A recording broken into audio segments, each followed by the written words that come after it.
right, now number 2B, and in this one we have a little bit more difficult of a situation. There is no way I would want to do 72 times 56, and I'm really hoping that in all of these I might have a GCF. Um, so I am looking at these and I'm saying, okay, 72 and 56, what do we have in common there? So 72 and 56 are both even, but 127 isn't. Let's see, 56 is 7 times 8. And so we have 72 is being 9 times 8. And so maybe there's an 8 in here or a 4 in here. I know there's not a 4 because these aren't divisible by 4. I know it because they're not divisible by 2's.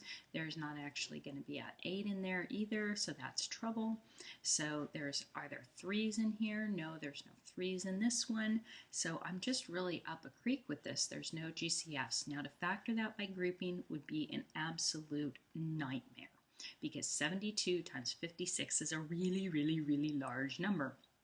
So that means we really want to see if we can make the factors of 9 and 8 and 7 and 8, which are the basic two that we could start with, right, without going through all the factors. We want to see if we can make these things work for us. So if I'm going to have 9 and 8 and 7 and 8 is the only thing to deal with, the only way it would work is if I did it this way. And I am summing to 127, so this is 63 and then plus 64.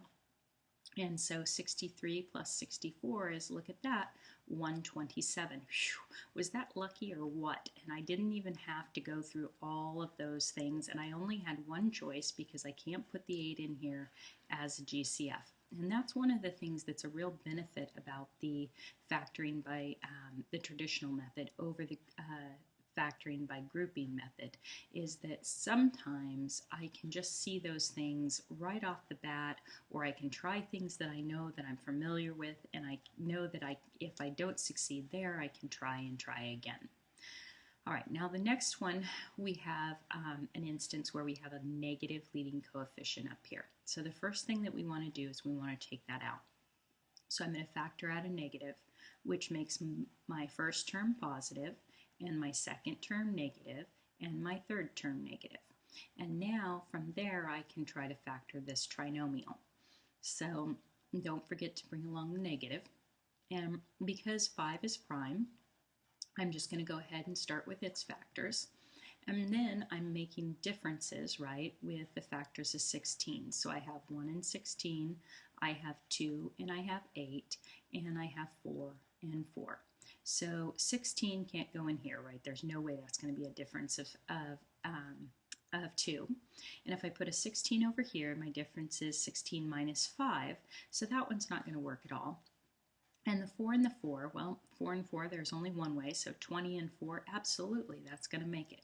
So I'm going to put the 4 and the 4 in here, and now I need to make the right difference. So if I have, oh, that's a 4, a difference of 4. Oops, that was not the right answer. Sorry about that. So what we have here is we have a 2 and an 8 boiling down finally, and so I can either put the 8 out here, which would make a 40. Ooh, that'd be way too big, right? Or the 8 there and the 2 here, which would make 10 on the outside and 8 on the inside, right? Here, this product, and here's this product. And I need a negative 2, so I need my product on the outside to be negative and my product on the inside to be positive. And so my factorization is going to look just like this. Now on the next one, what you're going to notice is we have a 2 in common all the way across. So we're going to factor out that 2, and that's going to leave us with a positive x squared, a negative 14x, and then plus, and that will be 2 goes in there 4 times, 1 left over, so 49. And then I see, oh, this is a perfect square trinomial, right? This is a perfect square, this is a perfect square.